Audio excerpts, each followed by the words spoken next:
Hello again, everyone. Hope you are still well on this October the 11th. Kamala Harris could still be president in a way. She could back into it, at least. That's a rumor, or at least some people are calling for it for her to be president. Also, there's a possibility that she could be a Supreme Court justice. What world are we living in, right? We'll go into that. Also, there's a new sheriff in town.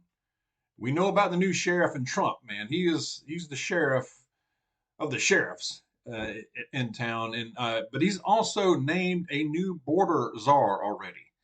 And are mass deportations really feasible? Would it really work? We'll go into that a bit. I also have another good passage I will share with you, so stay tuned for that. It's a good one.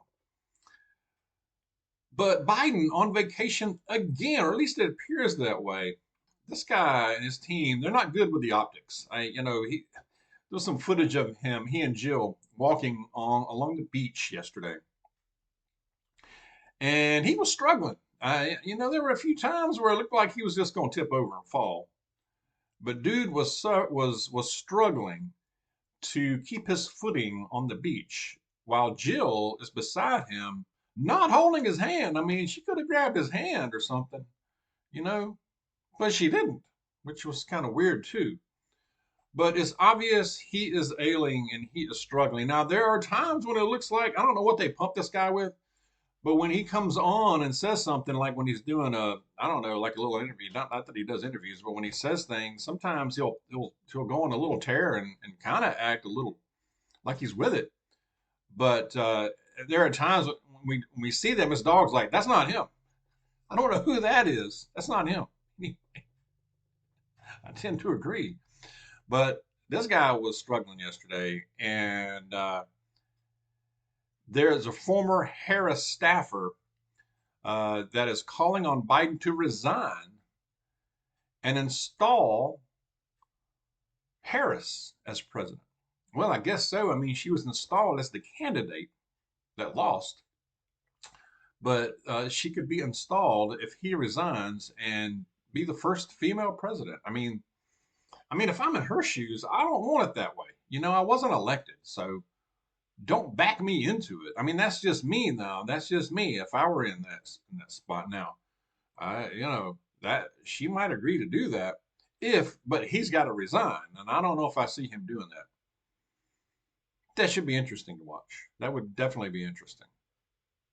Also, there is speculation that Harris could replace Justice Sotomayor on the Supreme Court. Now, Sotomayor is 70 years old, and there are calls for her to retire because I guess they fear that she may not survive or retire while Trump is in office, and then that would allow Trump to fill that spot on Supreme Court and tip it even more in favor of the conservative side.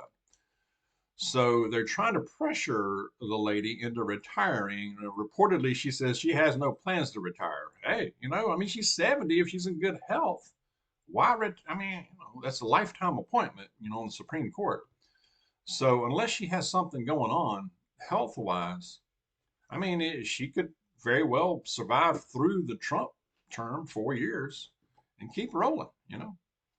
Anyway, I thought that was interesting, but I can't picture either one. I don't know. I can't picture her being a Harris being a Supreme Court justice either. I don't know. I don't. The lady just has trouble articulating anything, articulating policy or any plan. That's really one of the main reasons she didn't get elected. Is I think people saw through the facade, and when asked real questions, even by Democrats or friendly, you know, reporters, what's your plan? What are you going to do differently than Biden? Would you do anything different? She couldn't really come up with something. So that helped sink her too, but I can't picture it, but we'll see what happens. Um, a new sheriff, Trump's just slinging it already, y'all. And he's not even, still got what, over 70 days before the man takes office, and he's gonna hit the ground running for sure, for sure, y'all. But as far as the border czar, he has announced Tom Homan, a former ICE director. And this guy just looks like he's about the business. Like, he's not mincing words. He said he has a message for those who are here illegally. He said, pack your bags now. And they are planning, or say they are having plans to do the biggest mass deportation in United States history. Plan would be to round up and deport the worst of the migrants who are here illegally. Now, that would require knowing where these people are located. Now, I don't know unless they've been tracking them. I question the feasibility. I could see them, yeah, I could see them getting some. I don't know about a mass. I don't know how massive it would be. Anything would help. Now, I'm on board with that. My thoughts is it would be, the first thing to do would be to close the border, or at least close it to where, the way it should be, and only allow, you should only be allowed to come in here the legal way, not to traipse through here and just, you know, let them in and then they just free to go wherever. That shouldn't be, for sure. I mean, that's ruining the country. I mean, it'll completely bankrupt us. I mean, it's done massive damage already. Stop it. Stop the flow at least first. But they say they're going to have a plan. They say this guy Holman says that there are an estimated 20 million residents right now illegally that are here illegally. I would say that's a very conservative number now. Personally, I would say that's probably way more than that, but that's what they're saying.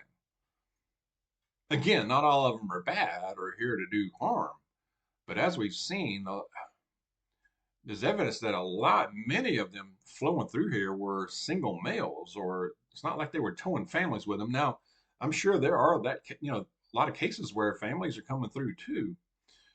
Somebody had asked him, "What about breaking up families?" He said, "Well, families can be deported too, not just single people." So, yeah, this guy sounds like he's the one for the job. We'll see. But he said this will be an unprecedented campaign.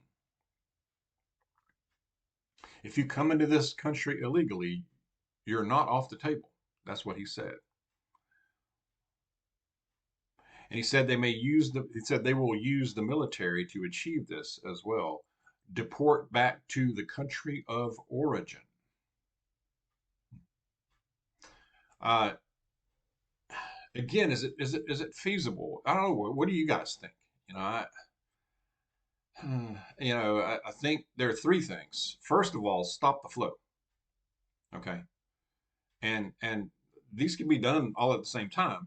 You know, uh, stop the flow, deport as many as you can, especially the ones that are, I don't know, the ones who are guilty of crimes or have a record that we know are bad actors. I mean, they would be first.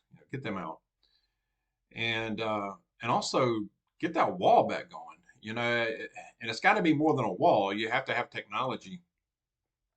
They're also coming in by airplane. They're also coming in from the northern border.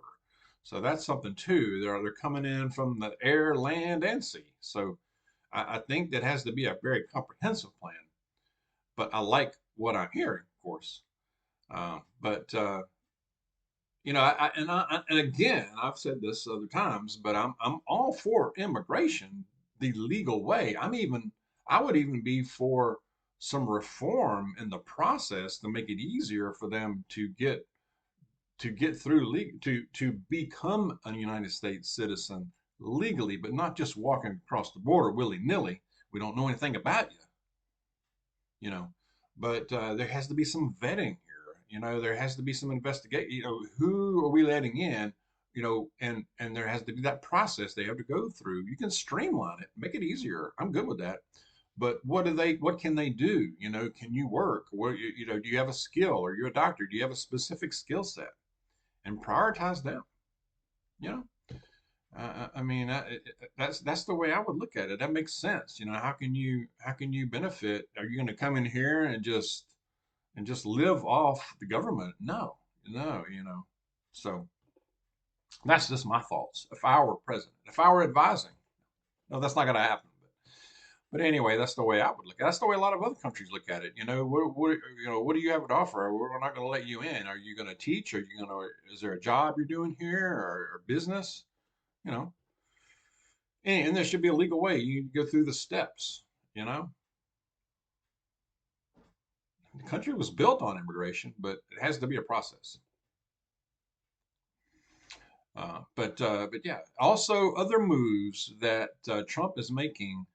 Oh, of course, this was reported, I think, over the weekend. Susie Wiles is going to be the chief of staff. Now, evidently, this lady took the reins of his campaign and steered it to the win. So she looks like the real deal. Also, Elise Stefanik has been named the U.S. ambassador to the United Nations. I think that was a pretty smart move. Somebody that Trump trusts, that she has showed loyalty. She has showed that she is um, for Trump and his philosophy, his policies. So I don't believe, from what I can tell from her, I don't think she's going to take any flack from United Nations. That's for sure. So that was a good one, I believe, too, as well. So we'll see who. It'll be interesting to see who else he is going to use. I really, really hope. I so hope. I pray that he is able to use RFK in a very meaningful way. I mean, put him in charge, let him revamp uh, the health part of this. I don't know what agencies it would be, um, but something about have something to do with the food. I heard he would get it to where no more fluoride is in the water. That would be awesome. But anything to help with the health, make America healthy again. Their mantra, all for that. So I hope he can really incorporate RFK in some way for sure. All right. So it'll be interesting. I'm going to go to another passage. I'm in Proverbs. I don't give Proverbs enough airtime, I don't think, sometimes. And there's so much good stuff in there too. And one of these, part of this is a prep thing. So if somebody tells you prepping is not biblical, oh yeah, there's examples. We know about Noah, of course, and Joseph, but also in Proverbs. Proverbs chapter 22. I'm just going to go through a few of these verses. In chapter 22 of Proverbs, verse 3 says, "A prudent man sees danger and takes refuge, but the simple keep going and suffer for it." Yep. Rich and poor have this in common: the Lord is the maker of them all. Yeah, very true. Humility, verse 4, humility and the fear of the Lord bring wealth and honor and life. Fear meaning reverence. We have reverence from our Lord, for our Lord. In the paths of the wicked lie thorns and snares, but he who guards his soul stays far from them. Amen. Amen. Those are good. Those are just a few examples. Very good wisdom. Even if you're not particularly, even if you're not religious or um, in particular, there's so much there's just good stuff in Proverbs that applies to life. But anyway, hope these were helpful. Share your thoughts on these things. Let's be continue to be aware and be safe out there. Stay close to Jesus. God bless y'all. I'll see you soon.